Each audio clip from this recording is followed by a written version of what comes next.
Здравствуйте, товарищи. Welcome back to Russian Through Propaganda. Today is day 9, and the topic today is fairly simple at this point. Uh, Possessive adjectives, also sometimes called possessive pronouns, and their endings are quite similar to the adjectival endings we already learned, so this shouldn't be too difficult. And by the way, so these are basically adjectives. I tend to call them adjectives because they're taking what are basically adjectival endings. They're agreeing with a noun they modify. The reason they can be called pronouns is that they can be used by themselves without a noun. So the words we're talking about today are things like my, your, his, hers, theirs, right? Words that express possession. So we could say things like his book is nice or his is nice. And there's an example of the his, right, where the word is standing all by itself without a noun, basically as a subject of a sentence. So we can call these possessive pronouns or adjectives, but the point is they express possession. And let's start out with the poster. By the way, I mentioned yesterday that we're trying to avoid using plural nouns for now, at least for the purposes of our grammar. Because as I said, we have to pick our battles here. And so what we're going to do in book 1 is go through all of the singular case endings for nouns. We're going to learn all the cases, but only in the singular. And then in book 2, we're going to go back and learn the nominative plural and all of the remaining plural case forms, most of which, by the way, are quite easy.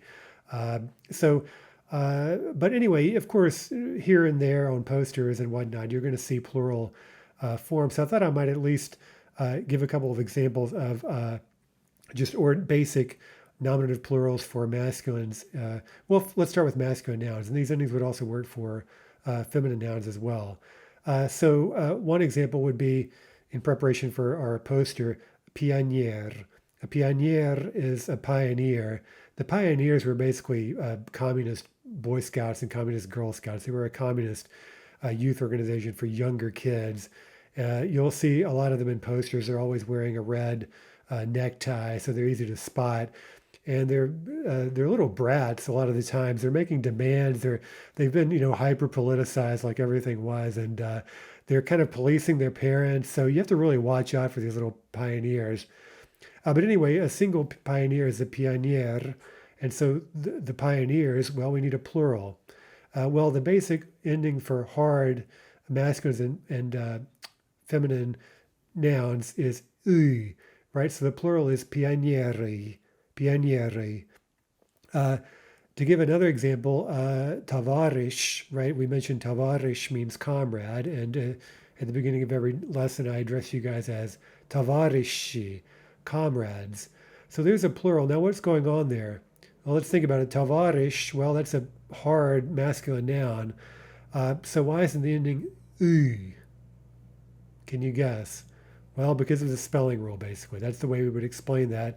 Tavares ends in a sh, and so we can't write uy, we can't say uy after that hushing consonant. Instead, as the spelling rule tells us, we write e and we say e. So Tavaresi. Anyway, back to the matter at hand. This is kind of a wordy poster. It's a rather early one, so it's kind of interesting. It's from 1930, so it's relatively early compared with most of the posters we'll see in this book. But the heading at the top says Nash Ultimatum. Ultimatum, you can probably guess, means ultimatum. We see that it's a masculine noun in Russian. That's easy to tell. And we see an example of the word we're learning today, the kind of word nash. That means our, right? So it's expressing possession. Our ultimatum. And then vzroslim is a dative plural meaning two adults, right? So this is our ultimatum. We're presenting two adults. And I'll just read the rest here. You might look at it and just follow along. Of course, we're not going to understand much of this. I'll just translate it. They say, взрослые, adults, and here are their demands. Не отравляйте табачным дымом воздух, которым мы дышим, дома, в клубе, в учреждении. So don't poison with tobacco smoke the air which we breathe. Whether at home or in a club or in an institution, whatever it is they're talking about. So don't, whether at home or in public, don't poison the air with your tobacco smoke. Number 2, не подавайте нам дурного примера сосанием папирос. don't set a bad example for us with your cigarette sucking, right? Literally with your sucking of cigarettes. 3. Прежде чем говорить нам о вреде курения, сами бросьте курить. Before telling us about the harm of smoking, stop smoking yourself. Не исполняя эти требования, вы теряете право на наше к вам уважение. It's a little bit hard to read there. Не исполняя эти требования means not fulfilling these demands. By not fulfilling these demands, вы теряете право. You lose the right. На наше к вам уважение. You lose the right to our respect for you. And then at the box at the lower right, it says, Пионер не курит и не пьет. A pioneer does not smoke and does not drink. Пионер уходит в собрание, где курит после неисполнения его требований о прекращении курения. The pioneer leaves a gathering where people are smoking, literally where they are smoking, after the non-fulfillment of his demands concerning the cessation of smoking. I'm translating kind of literally there. Okay, so as you can see, these little brats are going to leave the building if you refuse to acquiesce to their demands regarding health. So this could be classified as a health poster. A lot of posters, especially in the early days in the Soviet Union, they were really about just like basics of health and hygiene, like stop drinking so much, wash your hands, things like this, and cut down on the smoking. Okay, so anyway, that was kind of a wordy poster there. Let's look at the forms, right? We saw nash in the poster. That was the masculine form. So let's look now at the full range of forms, right? So we said these are acting like adjectives, basically. That means they agree with whatever noun they're talking about. And these forms, although they make sense when you look at them, they're not really predictable. So they are a little bit different from the long adjectival endings we learned before. And so we have to learn these kind of separately. So do take some time to try to drill these and just memorize them. If we look at the table, it starts with a question word, che, cha, chua. Now don't be too bothered by the soft sign there. We mentioned that ch doesn't really have hard versus soft version, so I wouldn't let it bother me. The spelling looks a little bit funny. So let's repeat. Che, cha, chua. Okay, that means whose. And again, it depends on what we're asking about. Whose computer would be che computer, whose book would be cha kniga. So that's a question word, and we can answer it by using one of these possessive adjectives, right? From ya, we have moi, maya, mayor. And if we look at those forms over, it's pretty obvious. Moi, that's the zero ending masculine form. What happens if we add ah to that, right? Our basic feminine ending is ah. Well, if we add ah, then we get this combination ikratkaya ah. And we know that in Russian we write that as ya, right? So look at the spelling there and try to understand what's going on. Maya, maya. Similarly, if we add o, right? O is the normal neuter marker. If we get ikratke plus o, then we get yo, right? That's how we spell that sound in Russian, and that's why we end up with mayor. Okay, note that the following word, the adjective for t, looks exactly like moi, right? So these two forms, they'll always look exactly the same. So that's really useful to pick up on that. Tvoi, tvaya, tvayor. Okay, next for мы, we have nash, right, meaning our. Nash, nasha, nasha. That makes perfect sense. Now look at the neuter. Well, again, we would normally expect maybe to see an o on a neuter form, but remember we can't have unstressed o after sh. So this is the 5-letter spelling rule. Remember that dreaded 5-letter spelling rule. We have to write yeah. We have to write yeah in place of the maybe expected unstressed o. Okay, again, the next one, vui, these forms look exactly like nash. So again, we have two that look exactly the same, and they always will work exactly the same. Vash, vasha, Vaše. Okay, now look at the black box. We have to be on our toes here with these remaining third person forms. You see that they don't change. So these do not agree with whatever noun you're talking about. It's always going to be the same form, which is a little bit funny, right? For a word that's basically functioning as an adjective, that's a little bit different. So anyway, for on, we get yvo, yvo, yvo. Again, note that the g is being pronounced like a v. Yvo, yvo, yvo. For ana, the word for her, we get yiyo, yiyo, yiyo. For its, we get yvo, yvo, yvo. And for aini, right there, we get ich, ich. Okay, so watch pronunciation on that. Remember, we have there the initial yeah, so we have to be careful. It's yeah, yivo, yiyo, yivo. Right, so watch that initial yeah, and also watch the g being pronounced as v. Okay, let's look at some simple examples here. Again, one for each gender. Che at the stol. Okay, we're pointing at something with ata. The ata never changes. It's just this pointing gesture. Che at the stol. Чья это книга? Чье это окно? Okay, that's the question. Now let's answer it. Че это стол? Это мой стол. It's my table. Or это его стол. Right, that's his table. Чья это книга? Это моя книга. Or это его книга, right? So note that how some of these are changing. The third persons aren't, right? Его isn't changing to agree with the noun. Neuter, чье это окно? Это мое окно.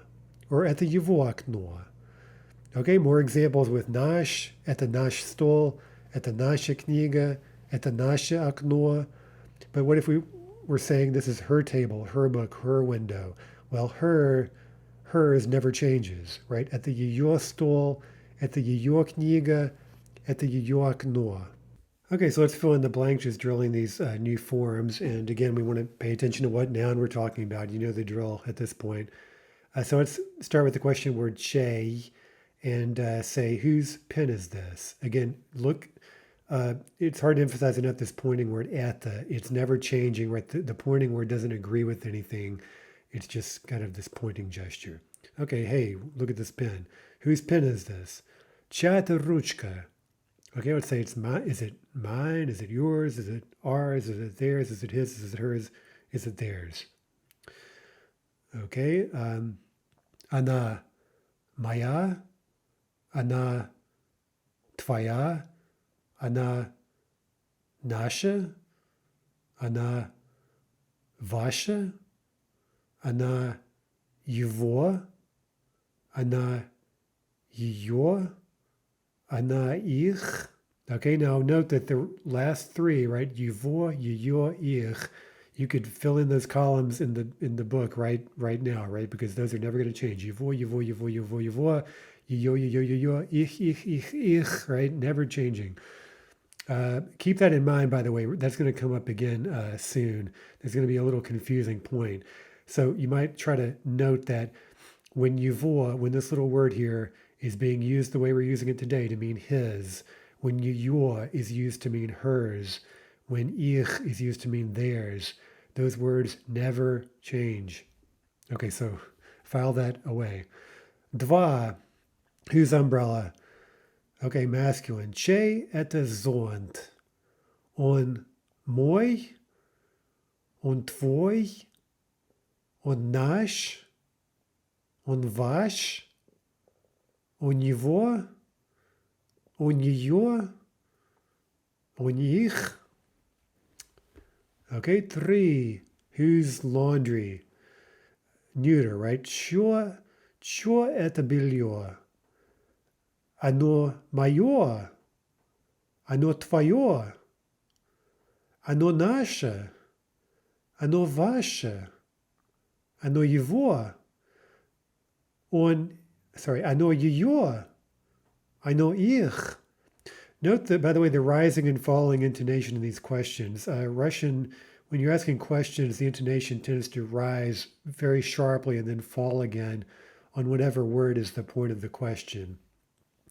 Uh, so, actually, another thing to note is that in some of these exercises, you may notice, like if you have a native speaker working with you, they may point out things like, we don't really need the pronoun here.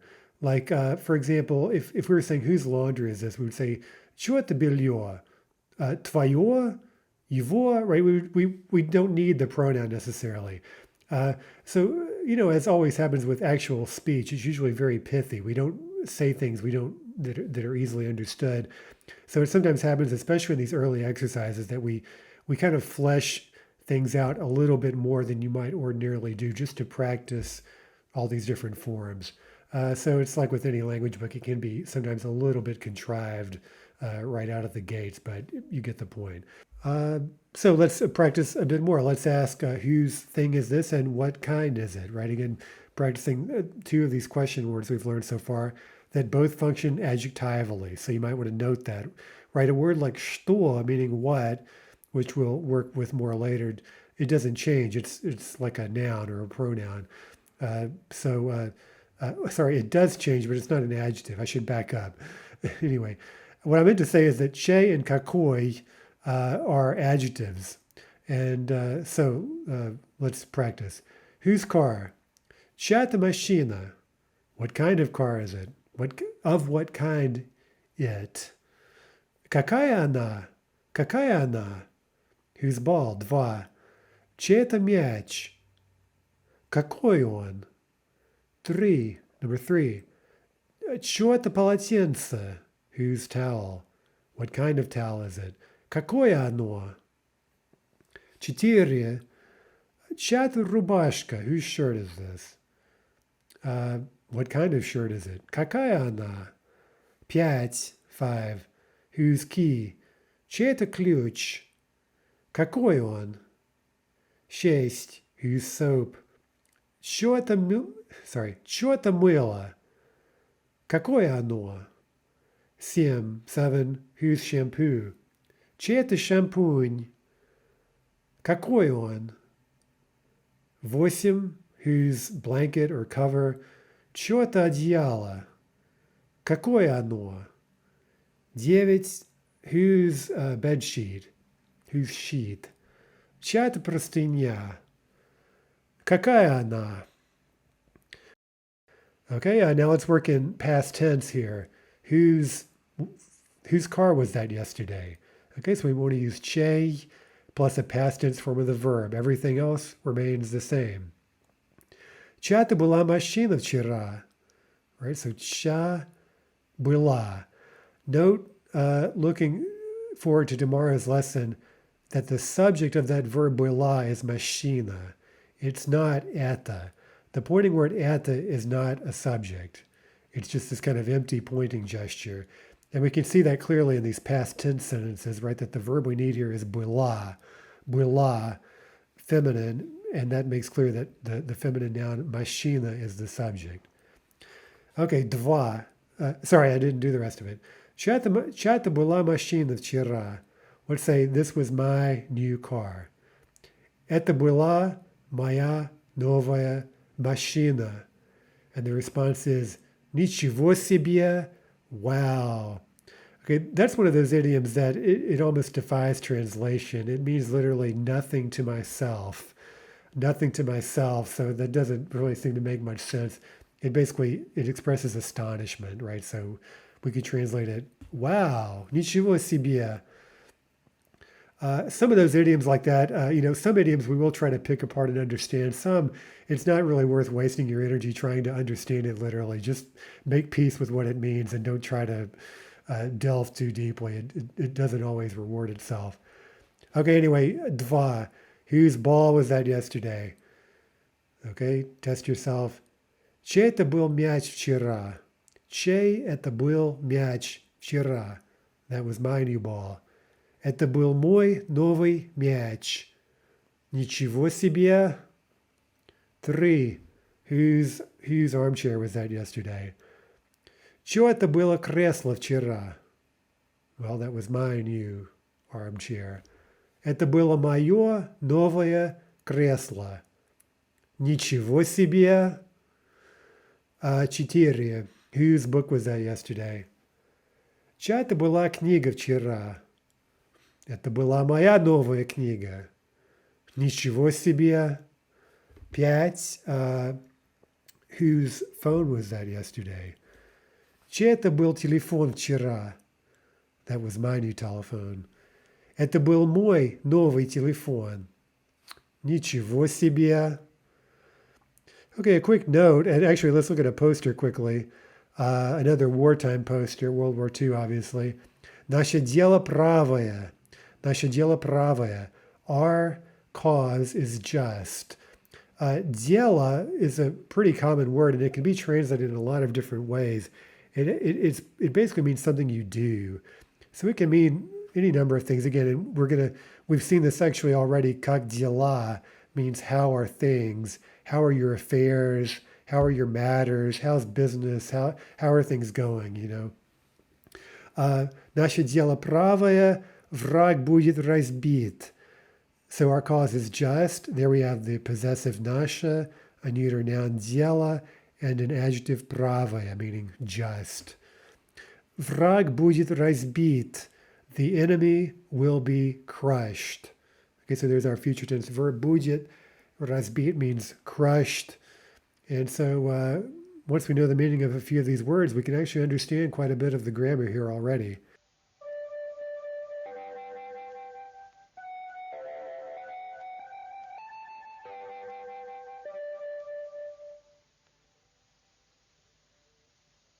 Внимание! Говорит Москва. Передаем важное правительственное сообщение. Граждане и гражданки Советского Союза, сегодня в 4 часа утра, без всякого объявления войны, германские вооруженные силы атаковали границы Советского Союза.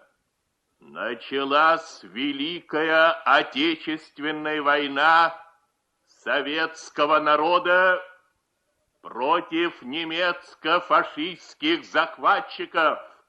Наше дело правое, враг будет разбит, победа будет за нами. Okay, let's fill in a few blanks, continuing to practice these forms, starting with che, right, to ask whose, and then give some possible answers, always thinking about the gender of the noun we're talking about. Чей это компьютер? Whose computer? Yours or his? Твой или его? Let's say it's not his computer, it's mine. Это не его компьютер. Он мой. Он мой. Okay, remember that его will never change. Два. Whose schedule is this? Чье-то расписание. Твое или ее? Yours or hers? This isn't her schedule. Это не ее расписание. Оно мое. 3. Whose wallet? Чей это кошелек? Твой или их? Yours or theirs? Это не их кошелек. Он мой. 4. Whose purse? Чья это сумка? Твоя или ее? Is it yours or hers? Это не ее сумка. It's not her purse. Она моя. 5. Чье это белье? Whose laundry? Твое или его? Yours or his? Это не его белье. It's not his laundry. Оно мое. Okay, similar examples, but switching out a few of the pronouns we're using. Whose umbrella? Чей это зонт? And let's say ours or yours or you guys's, right? There's this you all's, right? We have this problem in English of specifying, do we mean... Okay, so again, let's focus on the Russian, right? Remember that when we use vash, we could be saying politely to one person, is this your umbrella? Or we could be talking to a group of people, multiple people, and saying, hey, is this your guys's? Is this Ural's umbrella? Or however you express that in your regional variation of spoken English. Okay, so anyway, чей это зонт? Наш или ваш? Let's say this isn't our umbrella, it's yours. Это не наш зонт, он ваш. 7, whose place or whose seat. Чье-то место, наше или ваше? Это не наше место, оно ваше. 8, whose dictionary. Чей-то словарь, наш или ваш? Это не наш словарь, он ваш. 9, whose pen, pencil. Чей-то карандаш, наш или ваш? Это не наш карандаш, он ваш. 10, whose car. Чья-то машина, наша или ваша? Это не наша машина, она ваша. Okay, let's practice just a few more here using the word вот. Вот is kind of like also like a pointing word, except we might call it a showing word. It's slightly more emphatic, and you're saying, hey, look at this. Look at this here, right? You're showing something as opposed to just kind of neutrally pointing towards it. So, вот. For example, вот моя новая машина. Hey, look, here's my new car. Or вот это хорошая идея. Now there's a good idea. And you're kind of, so to speak, showing the idea. You're in amazement. You're in awe, right? Вот это хорошая идея. Here's a poster. Вот наша прибыль. Вот наша прибыль. Here's our profit. Look, here's our profit. And the person's profit is apparently one ruble, which used to be worth more than it is now, but still. Look at that poster quickly, and anyone who wants extra credit, can you tell me what's wrong with this picture? Well, прибыль, what gender is that? Well, so far we would think it's masculine, but in this case, the nasha, that I on the nasha tells us clearly that that's actually a feminine noun. And so that's a dirty little secret that we're saving until later. In book 2, we'll learn that there are indeed, there's a separate class of feminine nouns that end in a soft consonant, and they follow their own special pattern. So again, that's one of those things we're not tackling right off the bat here in order to just make things manageable. Okay, so let's ask, does the person have these things? And let's say, yeah, here it is. Here's my whatever. У тебя есть окно? Есть. Вот мое окно. У нас есть машина? У нас есть машина? Есть. Вот наша машина. Here's our car.